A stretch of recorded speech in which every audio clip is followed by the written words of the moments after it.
नमस्ते। 43rd all Odisha महिला सम्मेलन में वर्चुअली आप सबको मिलके मुझे आनंद हो रहा है। ये वर्ष भारत के लिए बहुत महत्व का तो है ही, और हमारे सबके लिए, पूरे विश्व के लिए भी ये वर्ष बहुत महत्व का है। हम जानते हैं कि ये वर्ष श्री अरविंद की 150वीं जन्म शताब्दी का वर्ष है।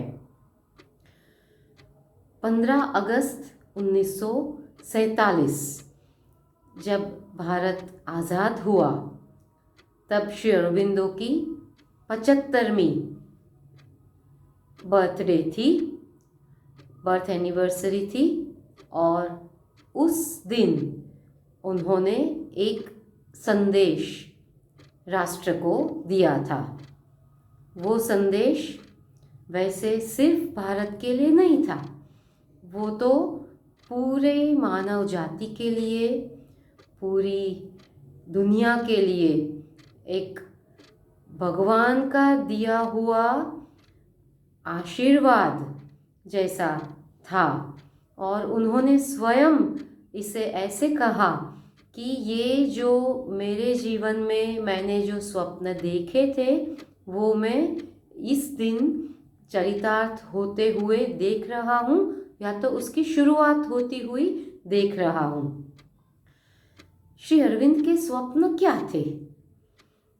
श्री अरविंद ने ये संदेश में अपने 5 स्वप्न के बारे में बताया है। ये स्वप्न तो श्री अरविंद के स्वप्न थे, और श्री अरविंद ये संदेश में ऐसा बताते हैं कि ये it is not just a coincidence. ये 15 अगस्त को भारत की आज़ादी प्राप्त होना, भारत को आज़ादी प्राप्त होना कोई एक कोइंसिडेंस नहीं है। ये ईश्वर का वरदान है, जो भगवान ने उनको वचन दिया था कि ये काम हो जाएगा। आपका काम कुछ और है, आपका मिशन जगत में कुछ और है, तो उसका एक सील था, ऐसा श्री अरविंद खुद बताते हैं। ये 5 स्वप्न क्या थे? और आज का जो विषय मुझे दिया गया है, our role in fulfilling Shri Aurobindo's dreams. Shri Aurobindo के ड्रीम्स तो भगवान खुद फुलफिल कर रहे हैं। हमारा रोल क्या हो सकता है? तो सबसे पहले ये 5 स्वप्न क्या थे, और फिर वो हमारा रोल क्या हो सकता है। आप लोग जानते होंगे, आप सबने पढ़ा भी होगा, आपके यहाँ तो पाठ चक्र चल रहा है। ये श्री अरविंद के 5 स्वप्न कोई राजकीय स्वप्न नहीं थे, कोई राजकीय परिस्थिति के लिए स्वप्न नहीं थे, कोई वैश्विक स्वप्न भी नहीं थे। पूरी दुनिया के उत्थान के स्वप्न थे। और वो ये तो हम जानते हैं कि श्री अरविंद सुप्रामेंटल चेतना के आधुनिक अवतार की तरह आए थे, और उन्होंने दिखाया, हर एक अवतार का कुछ अलग अलग मिशन होता है। और जैसे उनकी बायोग्राफी के लिए जो शब्द यूज़ किए गए हैं, श्री अरबिंदो और द एडवेंचर ऑफ कॉन्शियसनेस, तो वो एक पूरा एक एडवेंचर, मानव जाति क्या कर सकती है, वो उन्होंने उनके अवतार, उनके इस देह में आके ये साबित करके दिखाया कि दिस इज पॉसिबल। अभी उनके 5 स्वप्न पूरी मानव जाति के लिए, और वो भी उस दिन जब भारत को आज़ादी मिली। तो ये इसमें थोड़ा नहीं, वैसे तो बहुत एक गूढ़ संदेश है। उसका मतलब वही है कि उनके जो स्वप्न थे उसमें भारत को, भारत देश को एक महान रोल प्ले करना है और हम सब भारतीयों को उसमें, भारतवासियों को, भारत देश के लोगों को उसमें भागीदारी करनी है, उसमें रोल प्ले, हमें भी रोल प्ले करना है। ये 5 स्वप्न क्या थे? कोई ऐसे पढ़े तो उनको ऐसा लगेगा कि अरे ये तो कोई राजनीतिज्ञ के लिए है, बिकॉज पहले स्वप्न में तो हमको पता है कि श्री अरविंद बताते हैं कि ये आज़ादी तो मिली लेकिन एकता नहीं स्थापित हुई है और जो विभाजन हुआ है वो हितकारी नहीं है, विभाजन जाना चाहिए। क्या ये मैसेज कोई आईएएस ऑफिसर्स के लिए थोड़ा है? मीन्स उनके लिए, सिर्फ उनके लिए थोड़ा है? ये मैसेज कोई राजनीतिक पार्टी के लिए है? नहीं, ये तो पूरी भारत के सभी जनता के लिए है। मैं सोच रही थी, मुझे जब ये बात की कि आपको ये विषय पे महिलाओं को संबोधित करना है, महिलाओं से बातचीत करनी है, तो मैं सोच रही थी कि महिलाओं का रोल क्या हो सकता है। तो पहला स्वप्न तो है कि भारत और पाकिस्तान में एकता स्थापित हो। वो एकता का प्रकार श्री अरविंदो ने नहीं बताया है, लेकिन उन्होंने बोला है कि this partition must go, unity should establish. हम क्या कर सकते हैं? क्या हमारे में से हो सकता है किसी को कुछ रोल प्ले करना हो, लेकिन ऐसा तो नहीं है कि हम वहाँ जाके कुछ पाकिस्तान के लोगों के साथ बातचीत करेंगे, कोई राजनीतिज्ञ के साथ बातचीत करेंगे या आईएएस ऑफिसर हो के कुछ ये रूल बनाएंगे, वो रूल बनाएंगे। क्या इससे यूनिटी आ सकती है? यूनिटी, श्री अरविंदो ने कहा कि नहीं, ये तो पूरा एक ऐसा सभी लोगों को लगना चाहिए कि ये यूनिटी की ज़रूरत है और वो यूनिटी अपने आप ऐसे अलग तरीके से आएगी। वो कैसे आएगी? पहले श्री अरविंदो जब 5 स्वप्न की बात करते हैं तो वो बोलते हैं कि ये राजनीति, ये समाज, संस्कृति और आध्यात्मिकता, ये चारों का जो पूरे विश्व का फ्यूचर है वो इसके पर ये डिसाइड करेगा कि ये कैसे आगे बढ़ता है। तो ये चारों की उन्नति होगी। तो ये सिर्फ राजनीतिक बात नहीं है, ये सिर्फ सांस्कृतिक बात नहीं है, ये सिर्फ सामाजिक बात नहीं है, ये सिर्फ आध्यात्मिक नहीं है, ये चारों चार है। तो उसमें समाज का रोल तो है ही, समाज को अपना भाग तो करना ही है, रोल प्ले करना ही है। वैसे हम क्या कर सकते हैं और उसका मतलब क्या है? क्या उसका मतलब ये है कि हिंदू लोग मुसलमान बन जाएंगे, मुसलमान लोग हिंदू बन जाएंगे, या तो उनको एक्सेप्ट करेंगे, इन दोनों का कल्चरल एक्सचेंज होगा? ऐसा तो नहीं है। अगर ऐसा कुछ अपने आप होता है तो ठीक है, लेकिन उसका मतलब ये नहीं है। श्री अरविंदो हमें जो पूरा मैसेज, पूरा उन्होंने जो फिलॉसफी सिखाई है उसमें तो ऐसा है कि चेतना का आरोहण, एडवेंचर ऑफ कॉन्शियसनेस। तो स्पिरिचुअल रिलीजन का जो लिमिटेशन है उससे उत्क्रांत होना है और वो जो हायर स्टेट आएगा उसमें ये यूनिटी एस्टैब्लिश होगी। What do we mean by that? Does it mean कि हिंदू हिंदू नहीं रहेगा, मुसलमान मुसलमान नहीं रहेगा? ऐसा भी नहीं है। रिलीजन का अपना महत्व है। It is a very important scaffolding, but it is a scaffolding. उसके बाद जब when one grows higher, one attains true spirituality। और स्पिरिचुअलिटी में तो कोई रिलीजन होता नहीं है। ऐसा तो नहीं है कि ये हिंदू की स्पिरिचुअलिटी अलग है, मुसलमान की आध्यात्मिकता अलग है, ईसाई की आध्यात्मिकता अलग है। सिख की आध्यात्मिकता अलग है। आध्यात्मिकता तो आध्यात्मिकता है। तो जब हिंदू अपने जड़ में एकदम स्थिर होके उसका खुद का धर्म ने क्या सिखाया है और उसका आध्यात्मिक ऑब्जेक्टिव क्या है वो सोचेगा, उसमें वो स्थापित होगा, तो फिर उसको पता चलेगा कि हाँ ये तो मीन्स एक वननेस समझ में आ जाएगी।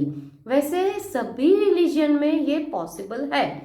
तो what is required is we need to graduate. जैसे हम एक उपाधि प्राप्त करते हैं, हम पढ़ते हैं, आप में से कई लोग कॉलेज में पढ़ते भी होंगे। तो कॉलेज में हम 3 साल 4 साल की पढ़ाई करने के बाद हमें उपाधि प्राप्त होती है, हमें डिग्री मिलती है, ग्रेजुएट होते हैं, और उसके बाद हम पोस्ट ग्रेजुएशन में जाते हैं। वैसे ये रिलीजियन का ग्रेजुएशन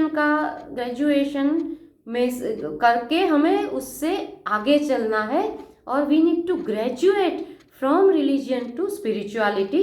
ये उनका जो संदेश है उसका ये मतलब होता है।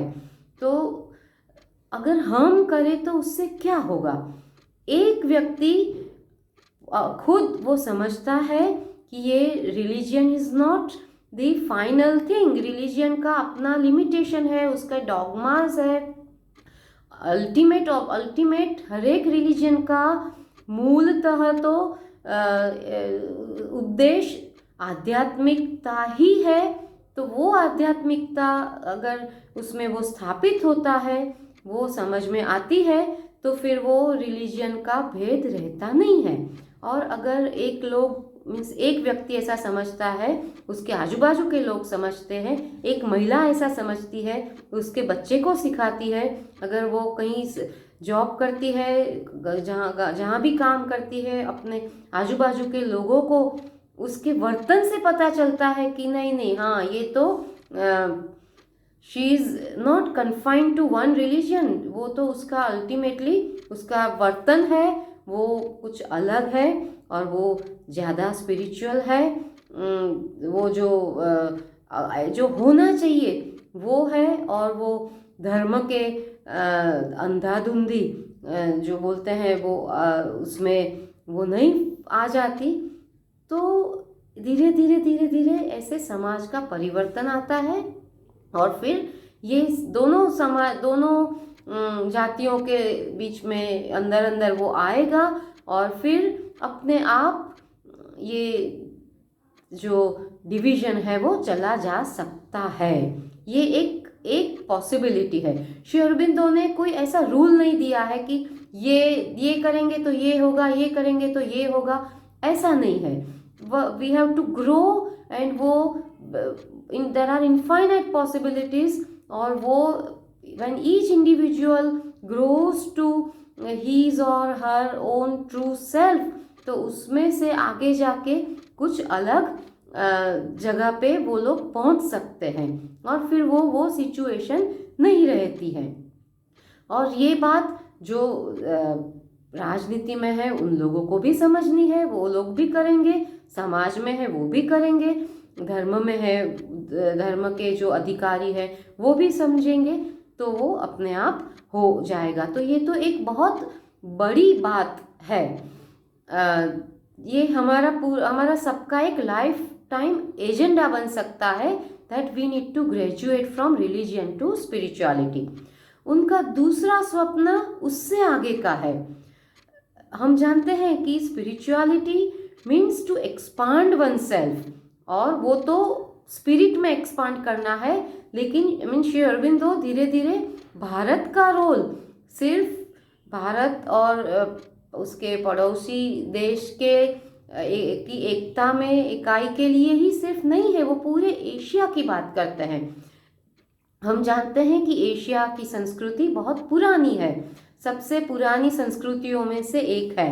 तो पूरा एशिया को दुनिया के प्रगति में बहुत बड़ा रोल प्ले करना है।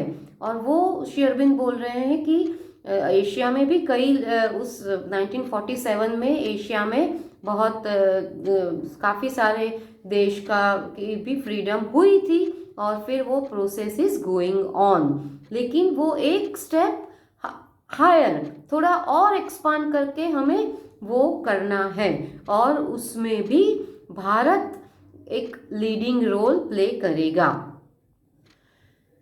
तीसरा है, इससे आगे श्री अरविंद बताते हैं कि वो है विश्व की एकता। हम जानते हैं कि हम जिनको भगवान मानते हैं वो उनको हम जगत जननी बोलते हैं, जगन्नाथ बोलते हैं, 14 लोग की अधिष्ठात्री बोलते हैं। तो ये spirituality is not just confined to one country और वन कॉन्टिनेंट। अल्टीमेटली पूरा विश्व, पूरी दुनिया भगवान की ही है। वो ईशावास्य उपनिषद में बताया गया है ना, फर्स्ट श्लोक में, कि ईशावास्यम इदम सर्वम। तो उसका श्री अरविंदो ने जो ट्रांसलेशन किया है, भगवान ने ये पूरा विश्व उनका हैबिटेशन के लिए, उनके खुद के रहने के लिए ये बनाया है। तो पूरा विश्व ऐसा बनना चाहिए। तो वो कब होगा? वो नेशनलिज्म की भी ज़रूरत है, लेकिन मिलिटेंसी नहीं होगी, भाईचारा होगा और सब लोग समझेंगे कि ये हमने इस पृथ्वी पर जन्म लिया है, उसका कुछ अलग उस मायना रखता है, वो उसका कुछ ऑब्जेक्टिव अलग है, हेतु अलग है और हम सब एक क्रिएटर की प्रोडक्ट है। तो उससे एक और आगे का एक्सपांशन होता है और ये एकता स्थापित होके ही रहेगी।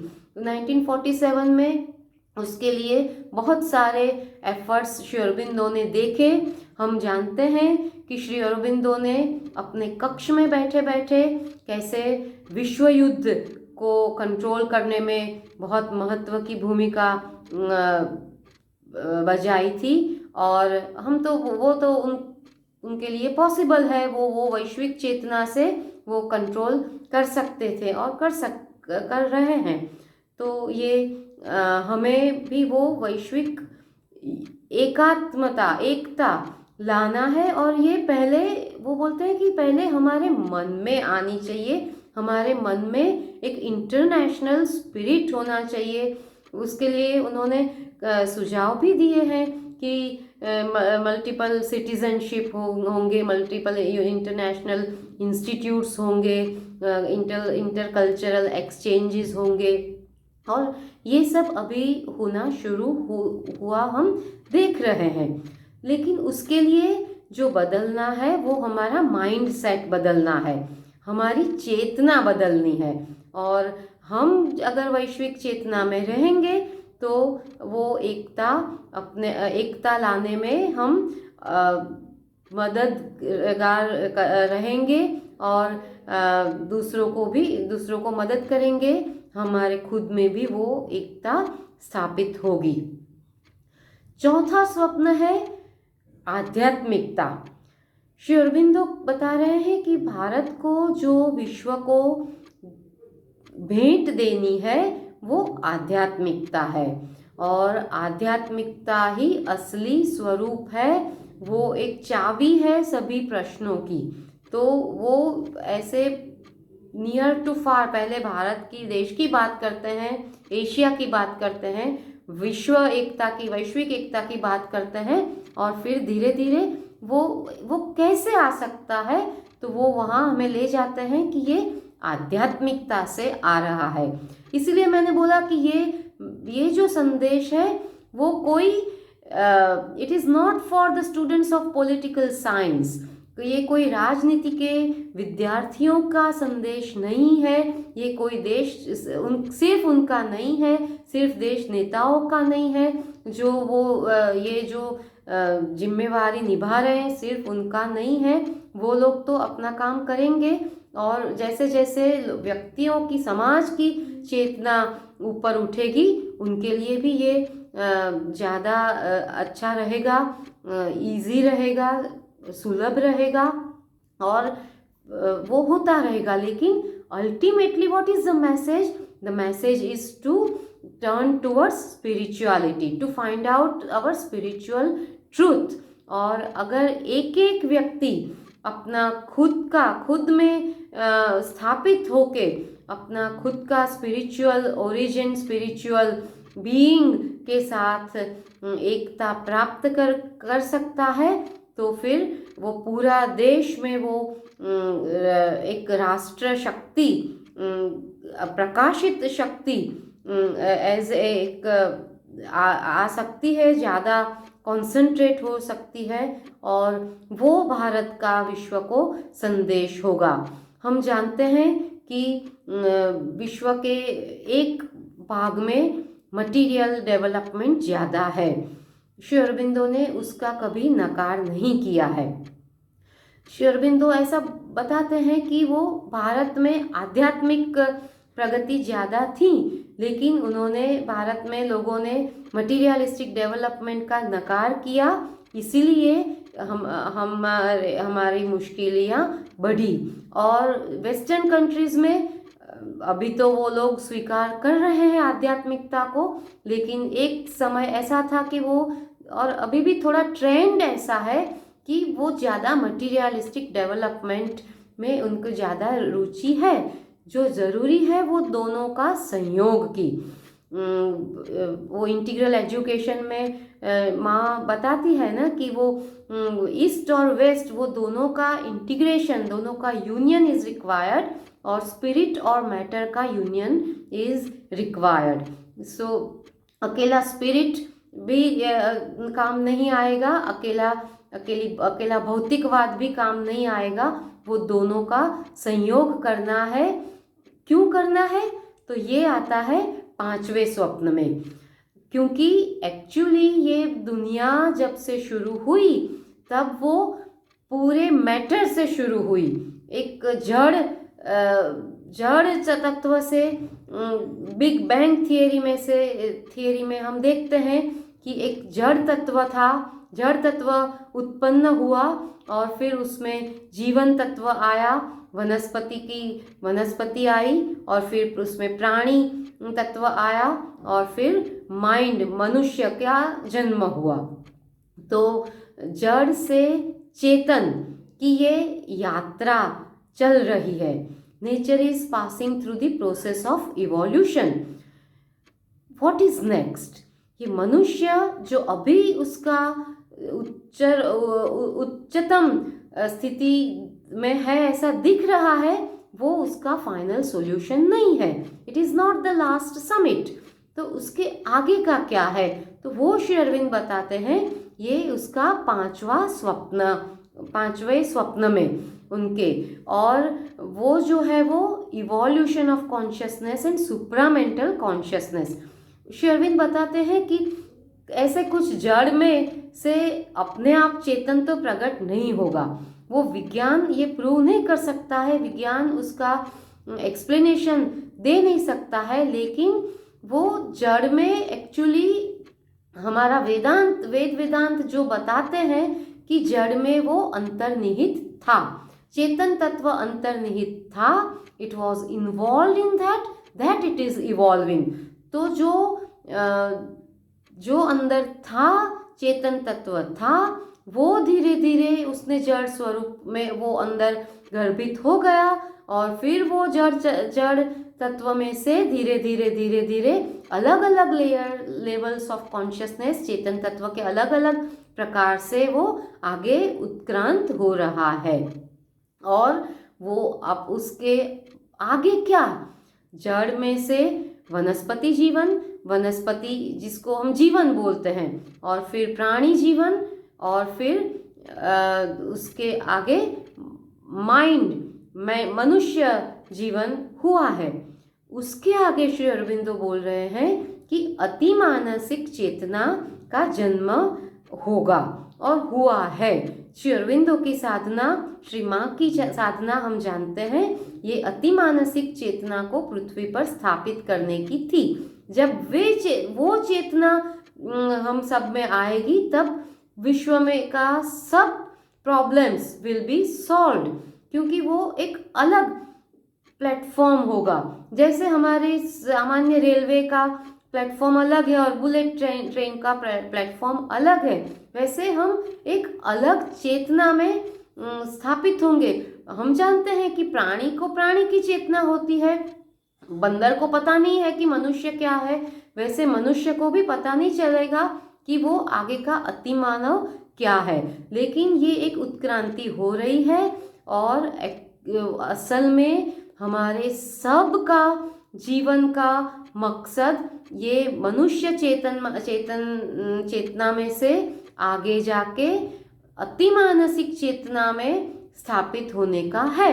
ये इसके एक स्तर, उसका एक स्तर तो नहीं है आध्यात्मिकता में। श्री अरविंदो बताते हैं कि अभी हम जो मन का स्तर में है वो भौतिक मन है, उसके ऊपर उच्च मन है, हायर माइंड है, उसके ऊपर इल्यूमिन माइंड है, प्रकाशित मन है, उसके ऊपर इंट्यूटिव माइंड है, प्रेरणात्मक मन है, उसके ऊपर अधिमनस है, ओवर माइंड है। ओवर माइंड वो चेतन तत्व है जिसमें सब देवता अभी तक के जितने अवतार हुए और जो देव देवियां थी है वो उस चेतना में स्थापित हुए हैं।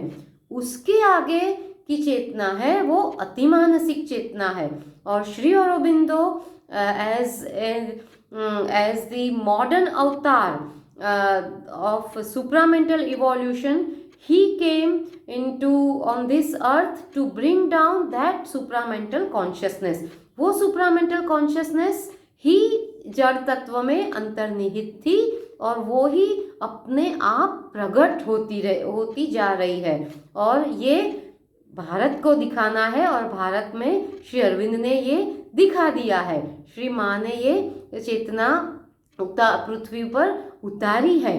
तो ये पूरा का पूरा जो संदेश है वो Bharat as a central focal point है।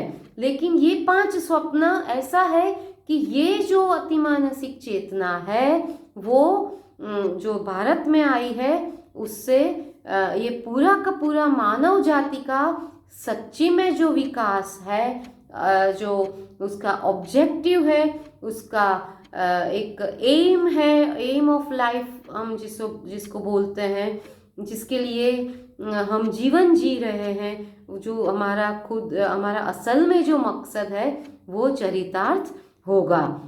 तो ये जो 5 स्वप्न है श्री अरविंद के, पहला क्योंकि वो 15 अगस्त के साथ वो उन्होंने बताया है, तो सबसे पहला वो भारत देश में हमें रिलीजियन से स्पिरिचुअलिटी में अपने आप को स्थापित करना है और उसी से भारत देश की एकता स्थापित होगी।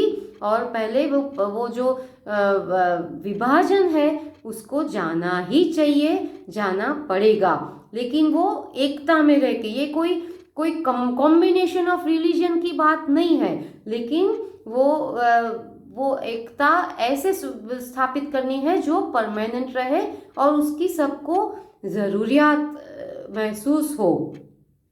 आज की स्थिति जो है उससे हमें लगता है कि पूरा वर्ल्ड में ऐसा एक जो परिवर्तन आया है कोरोना की महामारी की वजह से, कि ये हम सबको समझा रही है कि हमारा असली मकसद कुछ और है और मिलिटेंसी भी चली जाएगी इससे, और हम सब समझ जाएंगे कि ये there is something different to attain to। तो वो जो है वो श्री अरविंद के ये 5 स्वप्न का हम बार बार विचार करें तो उसमें से हमें मिलेगा। और ये एक आध्यात्मिक जीवन का बहुत बड़ा संदेश, जिससे न तो सिर्फ भारत देश में भारत के पड़ोसी के साथ एकता स्थापित होगी, पूरे एशिया में एकता स्थापित होगी, विश्व में एकता स्थापित होगी, अपने आप की यूनिवर्सल चेतना के साथ एकता स्थापित होगी और एक जो उत्क्रांति का मकसद है वो चरितार्थ होगा। तो हमारा रोल क्या है? हमारा रोल है ये इसमें हमें कोऑपरेट करना। वो श्री अरविंद बताते हैं कि ये it is by our cooperation that this evolution, next evolution will take place. तो हमें उसमें सहकार करना है, हमें उसके लायक बनना है। और जो बताते हैं ना कि वो भगवान जगन्नाथ का रथ ऊपर चढ़ रहा है, उसको खींचने की या धक्का देने की कोशिश हमें नहीं करनी है, हमें उसमें बैठना है। बैठना मीन्स क्या? हम भगवान के रथ में कैसे बैठ सकते हैं? भगवान के रथ में बैठने के लिए हमें तन मन से पवित्र तो होना ही है, सत्यनिष्ठ बनना है। हमारा पूरा का पूरा एक आंतरिक जो हमारा चैत्य पुरुष है उसके साथ एकात्मता प्राप्त करनी है। और अगर हम उनके साथ एक बन जाएंगे तो फिर वो उनके साथ हम बैठ सकते हैं और फिर he will take us ahead. तो हमारा role, what is our role? Our role is to attain that spirituality.